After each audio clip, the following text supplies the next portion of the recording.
Parody is a genre that almost totally relies on its source material, and even more so, the effort put in from the creators of said parody. Early in YouTube's history, a popular genre of video was abridged series, specifically relating to anime. These series were usually fan-made parodies of anime series that shortened the plot with humor. The biggest series around the time were Naruto the Abridged series, Yu Yu Hakusho Abridged, and of course the insanely influential Yu-Gi-Oh! Abridged. With these big abridged parody artists collaborating quite a bit, something big was eventually going to happen. The culmination of all this would eventually be Team Fourstar.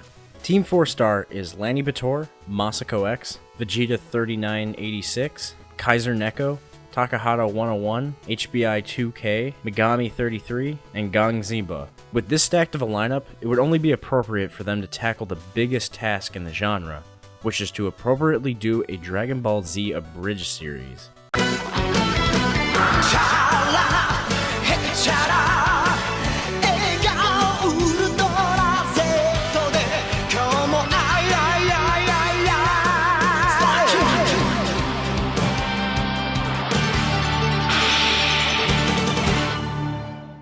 With the 59th episode coming out recently, all I can say is that they nailed it on the head. Dragon Ball Z Abridged absolutely destroys everything that came before it, and even has the possibility of becoming an alternative to the original series in Kai. That is a very bold claim that I'm making, but what goes into making each episode is insane, and I'll get into that a little later. Yeah, they nailed it that hard that I think the parody version can stand with the original. With that much coming out of the gate, you'd think that there'd be another abridged series that currently rivals it in quality. Well, let's just say Team Fourstar may have spirit bombed the entire community, and all that's left of it is just Yamcha's pathetic corpse. If you read the title of this video, I believe that Team Fourstar might have accidentally killed Abridging by being too good. Dragon Ball Z Abridged set the standard way higher than anybody may have expected. Of course, with the ensemble cast of the biggest creators in the genre, this is to be expected, but compared to other series, the amount of work that goes into DZB Abridged, and even more so Hellsing Ultimate Abridged, is mind-blowing. I don't even need to tell you this, just go watch one of Kaiser Neko's making of videos of the DBZ Abridged series.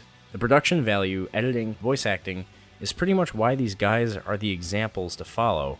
I don't believe that anything has been followed since though, just because it's so damn hard doing an abridged series right. Take it from me and my cousin No Damn Breaks tried to make a Blood Plus abridged when we were in 8th grade. Suffice to say, we never got past the idea part. And if I saw a DBZ abridged, I feel it may have influenced us or scared us away. Team Fourstar is the proverbial measuring stick for the whole damn genre. Hell, because of Team Fourstar, some of these guys actually had a hand in the actual series of Dragon Ball. As Taka, Kaiser, and Lanny Bator are in Dragon Ball Xenoverse 2, you know you're very influential when you make it into the series that you initially parody in some kind of way. Well, that's how high the standard that they set so far, and they aren't even stopping. Another way of looking at this argument is understanding what post-irony is and the connection to abridging. Anime abridging itself was an ironic and satirical venture, starting as a way to make jokes about anime and its tropes while being the anime itself, in turn, is completely ironic. Team Fourstar runs with the idea, but remember how I said that Dragon Ball Z Abridged can almost be like an alternative to the show itself? Well, that's where post-irony comes in. For those uninformed about what post-ironic is defined as, it is when earnest and ironic intentions cross a gray area and start to meld together.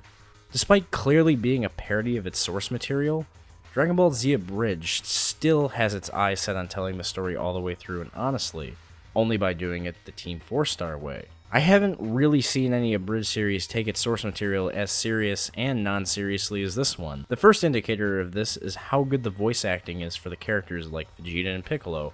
And hell, I prefer Little Kuribo's Frieza voice over the original any day. And I'm not the only one, there are several people who will say that. That is a massive accomplishment. Another thing is attention to character, like foreshadowing of the plot to come, and just how well they capture fight scenes. For example, let's take a look at a fight from the episode 47 of the Abridged series, and just compare how well it is to the original in pacing and action.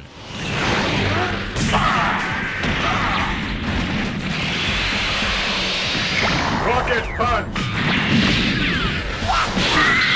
Wow, really? That is so cool!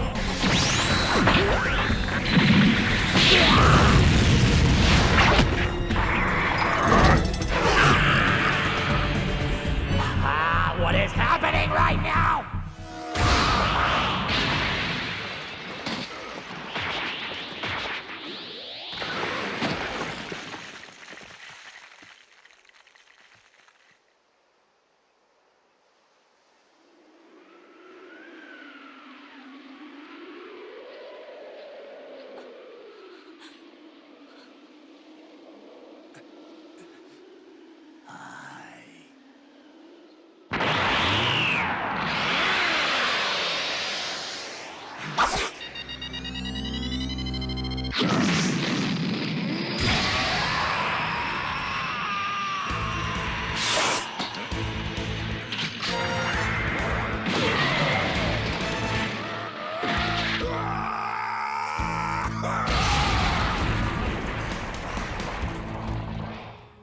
It's a parody that takes its source material way more seriously than you would expect, so much that an argument for even calling it a parody can even be brought up. You could also just chalk this down to everyone involved making this series absolutely loving the original source material, but I really don't need to tell you whether that's true or not just by showing you this, and if you've seen the series yourself, there you go. Also, to be that douchebag, I'm going to show the Google Trends charts when comparing the term Abridged series and Team Fourstar. I feel that there is no coincidence of the downward trend starting in 2009. Although the first Dragon Ball Z Abridged episode was in 2008, 2009 was when their popularity started rising. The decline of that search term also clashes with the rise of Team Fourstar. Now, this is just the results for the web search in general, but when we narrow it down to just a YouTube search, it seems that we get a little bit different of a result, but my point still stands. Team Fourstar still overtakes the term Abridged series in the search. Also, the term Abridged series and Abridged are on Team Fourstar videos, so this whole part might just result in being a non sequitur.